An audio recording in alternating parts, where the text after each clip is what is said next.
नमस्कार विद्यार्थी मित्रांनो, आपल्या सर्वांचं सहर्ष स्वागत आहे जीके फॉर मराठी या एज्युकेशनल चॅनलमध्ये. तर आज पहा आपण झेडपी मधील आरोग्य सेवक जीची परीक्षा होणार आहे त्या संदर्भात तांत्रिक घटक आपल्याला माहितीच आहे की 40 प्रश्न हे तांत्रिक घटकावर असणार आहे आरोग्य सेवकच्या पदासाठी आणि 40 प्रश्न असणार आहे म्हणजे 80 गुणांसाठी हे एकूण प्रश्न असतील. तर त्या संदर्भातच अतिसंभाव्य प्रश्न जे की परीक्षेच्या दृष्टिकोनातून अत्यंत महत्त्वाचे आहे आणि तुमचा पूर्ण सिलेबस कव्हर करतील. या ठिकाणी पहा, हा तांत्रिकचा सिलेबस आहे. यामधील सर्व धड्यावर आपण 3-4 असे करून एकूण 40 ते 44 प्रश्न आपण तयार केलेले आहेत. ते संपूर्ण प्रश्न आपण परीक्षेच्या दृष्टीने या व्हिडिओमध्ये पाहणार आहोत. चला तर मग सुरुवात करूया आजच्या व्हिडिओला. त्यापूर्वी पहा मित्रांनो, यापूर्वीही आपण एक सिरीज सुरू केली होती. ज्यावेळेस तुमची जाहिरात आली होती त्यावेळेस या व्हिडिओला तुमचा चांगला प्रतिसाद लाभलेला होता. पण परीक्षा पुढे गेल्याने आपण ती सिरीज जी आहे त्या ठिकाणी पॉज केली होती. आता आपण पुन्हा कंटिन्यू करतोय. तर यामध्ये तुम्हाला ही सिरीज कशी वाटते, हे प्रश्न कसे वाटतात, यामध्ये काही बदल हवेत का, प्रत्येक टॉपिकवर सेपरेट सिरीज घ्यायची की सर्व टॉपिक्सवर मिक्स प्रश्न घ्यायचे, याबद्दल तुम्ही नक्की कमेंट करा. व्हिडिओ जर आवडला तर व्हिडिओला लाईक करा, नसेल आवडला तर तुम्ही यामध्ये सजेशन देऊ शकता. पण तुमच्या कमेंट्स ह्या गरजेच्या आहे, जेणेकरून आपण सिरीज जी आहे ती कंटिन्यू ठेवायची की नाही ठेवायची हे तुमच्या कमेंट्स आणि तुमचा रिस्पॉन्स ठरवणार आहे. तर आज जास्त वेळ न गमावता सुरुवात करूया आपल्या व्हिडिओला. तर पहा मित्रांनो, आपला पहिलाच प्रश्न आहे की सार्वत्रिक गुरुत्वाकर्षणाचा नियम कोणी मांडलेला आहे. या प्रश्नाचं उत्तर सर्वांना येणं अपेक्षित आहे. याचं उत्तर आहे पर्याय क्रमांक बी, आयझॅक न्यूटन. इथे आपण उत्तर सुद्धा दिलेलं आहे, खाली स्पष्टीकरण सुद्धा आहे. ते याच्यासाठी की पुढे जेव्हा तुम्हाला पीडीएफ प्रोव्हाइड केल्या जाईल त्यामध्ये उत्तर असणं गरजेचं आहे. नाहीतर तुम्ही प्रश्नच वाचत राहणार आणि उत्तर जर माहीत नसलं तर तो प्रश्न स्किप करणार. जेव्हा परीक्षा जवळ येते तेव्हा एका रिव्हिजनसाठी ही पीडीएफ तुम्हाला मिळणारच आहे आणि या पीडीएफ मध्ये उत्तरं सुद्धा असतील. नंतर पहा, पुढील प्रश्न आहे, दोन वस्तूमधील गुरुत्वाकर्षण शक्तीवर कोणता घटक परिणाम करत नाही. तर दोन वस्तूमधील गुरुत्वाकर्षण शक्तीवर वस्तूमधील या ठिकाणी घनफळ नाहीये, आकारमान जे आहे ते काहीच परिणाम करत नाही. त्याचं कारण असं की वस्तूच्या दोन वस्तूमधील गुरुत्वाकर्षण शक्तीवर वस्तूचे वस्तुमान आणि वस्तूमधील अंतर किती आहे हे दोन घटक महत्वाचे ठरतात. नंतर पहा, प्रश्न आहे, गुरुत्वाकर्षण शक्तीचे एसआय एकक काय आहे. तर त्याचे एकक आहे न्यूटन आणि ते कशाने दर्शवतात तर एन ने दर्शवतात. नंतर पहा, पुढील प्रश्न आहे, आपण फक्त प्रश्नाने उत्तर घेतोय, जास्त एक्सप्लेनेशन यामध्ये घेणार नाही आहोत. आणि जर एक्सप्लेनेशन तुम्हाला हवंय तर तुम्ही ते कमेंट सेक्शन मध्ये कमेंट करू शकता. पुढचा प्रश्न पहा, आपल्या सूर्यमालेत कोणत्या ग्रहाची गुरुत्वाकर्षण शक्ती सर्वात जास्त आहे. या ठिकाणी ग्रह विचारलाय, तारा नाही. नाहीतर मग काही जण म्हणतील की सूर्य याचा आन्सर का नाही. तर पहा, ग्रह विचारलाय तर सर्वात जास्त गुरुत्वाकर्षण शक्ती असलेला ग्रह आहे तो म्हणजे गुरु. पर्याय क्रमांक सी याचं योग्य उत्तर आहे.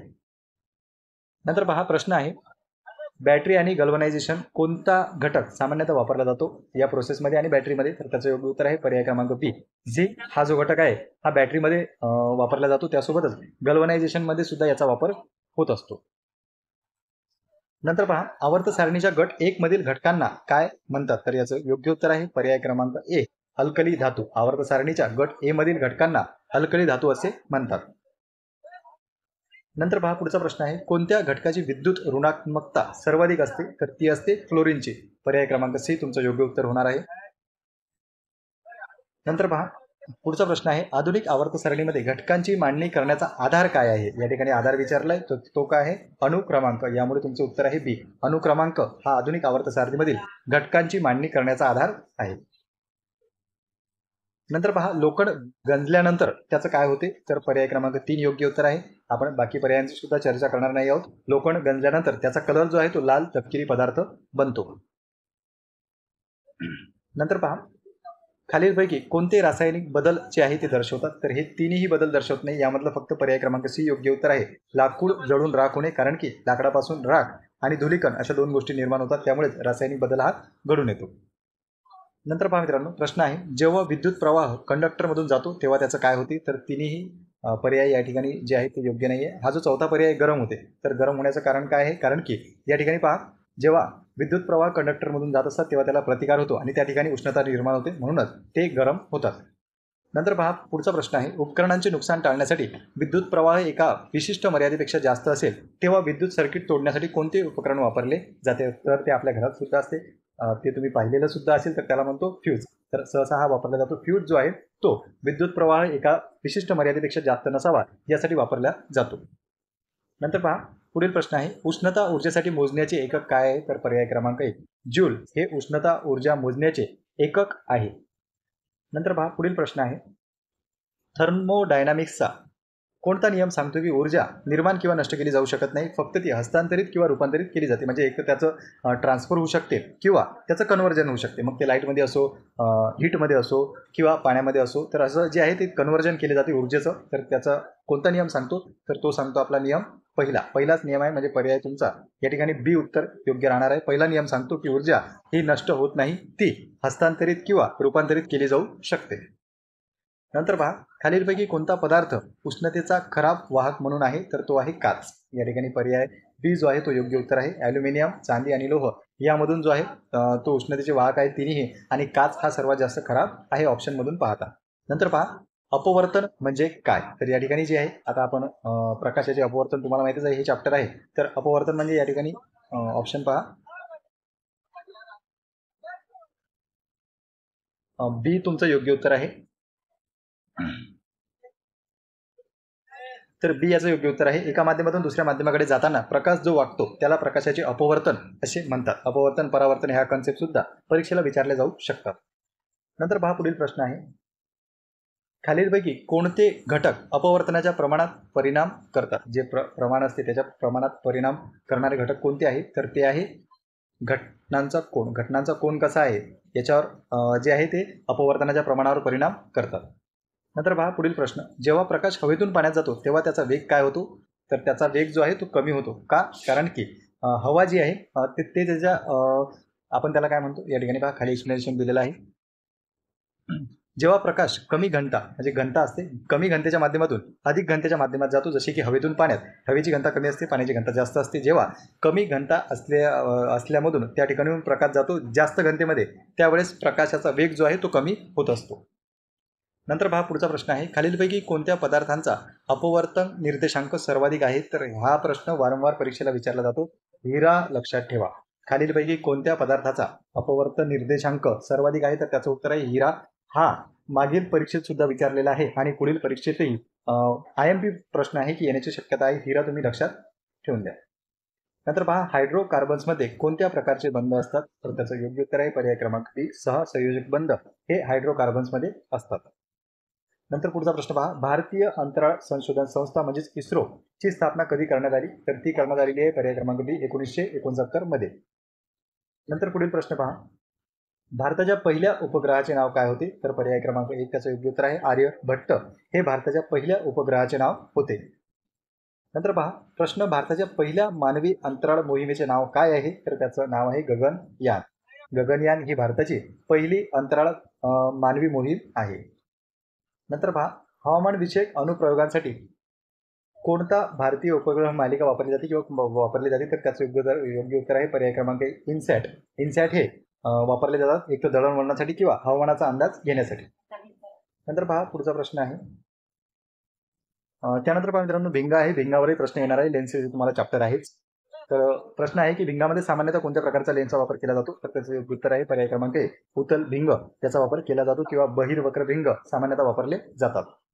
नंतर पहा प्रश्न आहे, दूरदृष्टी सुधारण्यासाठी कोणत्या प्रकारच्या लेन्सचा वापर केला जातो, तर त्याचंही उत्तर आहे उत्तल भिंग. या ठिकाणी जे आहे ते बहिर्वक्र भिंगाचा वापर जो आहे तो केला जातो दूरदृष्टी किंवा हे पहा इथं हायपरोपिया सुधारण्यासाठी. नंतर पहा, कोणत्या शास्त्रज्ञाने नैसर्गिक निवडीद्वारे उत्क्रांतीचा सिद्धांत मांडलेला आहे. हा प्रश्न सुद्धा IMP आहे. यावर प्रश्न येण्याची दाट शक्यता आहे आणि मे बी तुम्हाला चार्ल्स डार्विन हाच प्रश्न येऊ शकतो. तर पहा, काही जणांना हे प्रश्न सोपे वाटत असतील, पण आपली जी लेवल आहे किंवा ज्या पदासाठी आपण अर्ज केलेला आहे ते 10वी दर्जाचं पद असल्या कारणाने आपण या ठिकाणी प्रश्न जे घेत आहे ते 10वीच्या लेवलचेच घेत आहोत. तर पहा, याचं योग्य उत्तर आहे उत्क्रांतीचा सिद्धांत. जर तुम्हाला विचारलं तर डोळे लावून या ठिकाणी तुम्ही चार्ल्स डार्विन हा ऑप्शन मारू शकता. नंतर पहा, त्यांचं वर्ष सुद्धा विचारलं जाऊ शकते की कोणत्या वर्षी, तर 1859 मध्ये प्रकाशित झालेल्या on the origin of species या ग्रंथात त्यांनी उत्क्रांतीचा सिद्धांत मांडलेला आहे. तर 3 गोष्टी लक्षात ठेवा, एक चार्ल्स डार्विन, दुसरं 1859 आणि तिसरं म्हणजे on the origin of species. नंतर पहा, पुढील प्रश्न आहे, खालीलपैकी कोणते अनुवांशिकतेचे एकक मानले जाते, तर त्याचं योग्य उत्तर आहे पर्याय क्रमांक बी जनुक. जनुक हे अनुवांशिकतेचे एकक मानले जाते. नंतर पहा, जनुकशास्त्राचा जनक, इथं कन्फ्युजन होऊ शकते. जनुकशास्त्राचा जनक जो आहे तो आहे ग्रेगर मेंडेल आणि जंतुशास्त्राचा जनक जर विचारलं तर ते आहे अरुस्तू. तर पहा, या दोन मध्ये कन्फ्युजन नको. जनुकशास्त्र जेव्हा आहे ते जीन्स जेनेटिक्स, ज्याला आपण जेनेटिक्स असे म्हणतो, त्याचा जर जनक विचारला तर ते आहेत ग्रेगर मेंडेल. नंतर पहा, पुढील प्रश्न, खालीलपैकी कोणता घटक रक्ताचा नाही? यामध्ये पहा, लाल रक्तपेशी म्हणजे आरबीसी, पांढऱ्या पेशी डब्ल्यूबीसी, नंतर प्लेटलेट्स, हे तिन्ही घटक रक्तामधील असतात. फक्त न्यूरॉन्स हा रक्तामधील घटक नाही, म्हणून या प्रश्नाचं योग्य उत्तर आहे पर्याय क्रमांक 4 डी, न्यूरॉन्स हा रक्ताचा घटक नाही. नंतर पहा, हिरव्या वनस्पती ज्या प्रक्रियेद्वारे अन्न बनवतात त्याला काय म्हणतात? तर त्याला म्हणतात प्रकाश संश्लेषण. हिरव्या वनस्पती ज्या प्रक्रियेद्वारे अन्न तयार करतात त्याला म्हणतात प्रकाश संश्लेषण. नंतर पहा, मानवी शरीरातील लाल रक्तपेशींचे कार्य काय आहे? तर त्याचे कार्य आहे पर्याय क्रमांक बी तुमचं योग्य उत्तर आहे, ऊतींमध्ये ऑक्सिजन वाहून नेणे. हे लाल रक्तपेशींचं कार्य आहे, ज्याला आपण आरबीसी रेड ब्लड सेल असे म्हणतो. हा, अँटीबॉडीज तयार करणे जर आपण पाहिलं तर ते बोन मॅरोमध्ये आपले तयार होतात, त्याच्याबद्दल आपण बोलणार नाही आहोत. या ठिकाणी पहा, प्रश्न खालीलपैकी कोणता अक्षय ऊर्जेचा स्रोत नाही? तर तो आहे कोळसा. कोळसा हा अक्षय ऊर्जेचा स्रोत नाही, बाकी सर्व अक्षय ऊर्जेचे स्रोत आहेत. मग ते सौर ऊर्जा असो, पवन ऊर्जा असो की जलविद्युत ऊर्जा असो. अक्षय म्हणजे काय? नष्ट न होणारे, तर नष्ट होणारा स्रोत नाही. तर हा कोळसा जो आहे तो नष्ट होत असतो. बाकी जे आहेत ते आपल्याला पुन्हा निर्माण केले जाऊ शकते, पुन्हा त्याच्यापासून ऊर्जा. नंतर पहा, प्रश्न आहे शहरी भागातील वायू प्रदूषणाचे मुख्य कारण काय आहे? तर वायू प्रदूषणाचे शहरी भागातील मुख्य कारण जे आहे ते वाहन उत्सर्जन हे आहे. नंतर पहा, पुढचा प्रश्न आहे, ज्या प्राण्यांच्या शरीराचे तापमान त्यांच्या वातावरणाच्या तापमानानुसार चढ उतार होत असते त्यांना काय म्हणतात? तर याचं उत्तर आहे पर्याय क्रमांक 1, इक्टोथर्म्स. तर पहा मित्रांनो, परीक्षेमध्ये एखादा असाही प्रश्न येऊ शकतो. लास्ट इयरला जर आपण पाहिलं तर आरोग्य सेवकसाठी एक प्रश्न आला होता टायफॉइड संदर्भात प्रश्न आला होता. तर तिथे टायफॉइडला आपण मराठीमध्ये विषम ज्वर असे म्हणतो, पण विषम ज्वर न विचारता त्या ठिकाणी सरळ टायफॉइड विचारला होता, म्हणून इथे तुम्हाला इंग्रजीमधला शब्द येऊ शकतो. तर हा शब्द तुम्ही लक्षात ठेवा. नंतर पहा, पोरीफेरा फायलमशी संबंधित प्राणी सामान्यतः या नावाने ओळखल्या जातात, तर त्यांना स्पॉन्जिस या नावाने ओळखल्या जाते. पर्याय क्रमांक 1 त्याचं योग्य उत्तर आहे. नंतर पहा, पाठीचा कणा नसलेल्या प्राण्यांना काय म्हणतात? हा प्रश्न आपण जाणीवपूर्वक घेतलेला आहे, कारण की यावर प्रश्न जर आला तर सोपा प्रश्न आहे, पण आपल्याला मार्क देऊन जाऊ शकतो. आणि जर वाचत नसला तर आपले मार्क सुद्धा जाऊ शकतात. तर अपृष्ठवंशी, ज्यांना पाठीचा कणा नाही त्यांना अपृष्ठवंशी असे म्हणतात, आणि ज्यांना आहे त्यांना पृष्ठवंशी असे म्हणतात. नंतर पहा, प्रश्न आहे पुढील, जीवाणूमधील रचना आणि कार्याची मूलभूत एकक काय आहे? तर याचे उत्तर आहे पर्याय क्रमांक डी, सेल, झिल्ली, किंवा मराठीमध्ये त्याला आपण पेशी आवरण असे सुद्धा म्हणतो. नंतर पहा, खालीलपैकी कोणते सूक्ष्मजीवांचे कार्य नाही आहे? तर या ठिकाणी बहुपेशीय विकास हे सूक्ष्मजीवांचे कार्य नाही.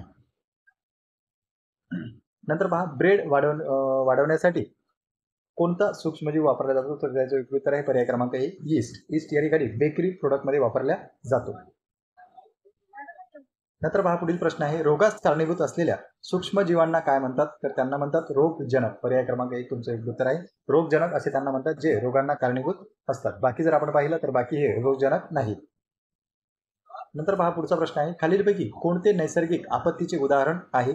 तर यापैकी नैसर्गिक आपत्तीचे उदाहरण आहे ते म्हणजे भूकंप. पर्याय क्रमांक बी हे याचं योग्य उत्तर आहे. नंतर पहा, पुढील प्रश्न आहे, युनायटेड स्टेट्समधील आपत्ती प्रतिसाद प्रयत्नांचे समन्वय साधण्यासाठी कोणती संस्था जबाबदार आहे? तर त्याचे उत्तर आहे पर्याय क्रमांक 1, FEMA, FEMA, Federal Emergency Management Agency ही जबाबदार आहे युनायटेड स्टेट्समधील आपत्ती प्रतिसाद प्रयत्नांचे समन्वय साधण्यासाठी. नंतर पहा, प्रश्न आहे पुढील, खालीलपैकी कोणते मानवनिर्मित आपत्तीचे उदाहरण नाही? तर याचे योग्य उत्तर आहे पर्याय क्रमांक आपत्तीचे उदाहरण आहे, तर याचे उत्तर आहे पर्याय क्रमांक सी, आण्विक दुर्घटना. बाकी जे आहे ते नैसर्गिक घटना आहे, सुनामी असो, जंगलातील आग असो की ज्वालामुखीचा उद्रेक असो, ह्या सर्व नैसर्गिक आपत्ती आहेत. पण आण्विक दुर्घटना जी आहे, ज्याला आपण अणुदुर्घटना अशी सुद्धा म्हणतो, तर ती मानव निर्मित उदाहरण आहे. आणखी पहा, मानवनिर्मित उदाहरणं खाली जी आहे ती दिलेली आहेत. आपण औद्योगिक अपघात, वाहतूक अपघात, आण्विक घटना आणि दहशतवाद्यांच्या कृत्यासारखे मानवी क्रियांमुळे घडणारे जे आहेत त्या सर्व मानवी याच्यामध्ये येतात, मानवनिर्मित आपत्तीच्या उदाहरणामध्ये येतात. तर पहा मित्रांनो, जवळजवळ आपण सर्वच टॉपिक कव्हर करण्याचा प्रयत्न केलेला आहे, जे परीक्षेच्या दृष्टिकोनातून अत्यंत महत्त्वाचे आहे आणि तुमच्या सिलेबसमध्ये सुद्धा दिलेला आहे. व्हिडिओ तुम्हाला कसा वाटला कमेंट बॉक्समध्ये नक्की करा, आणि कमेंटही करा की व्हिडिओमध्ये जर काही तुम्हाला इम्प्रूव्हमेंट पाहिजे असली तेही सुद्धा कमेंट करू शकता. तर यावेळेस आपण थांबूया. धन्यवाद.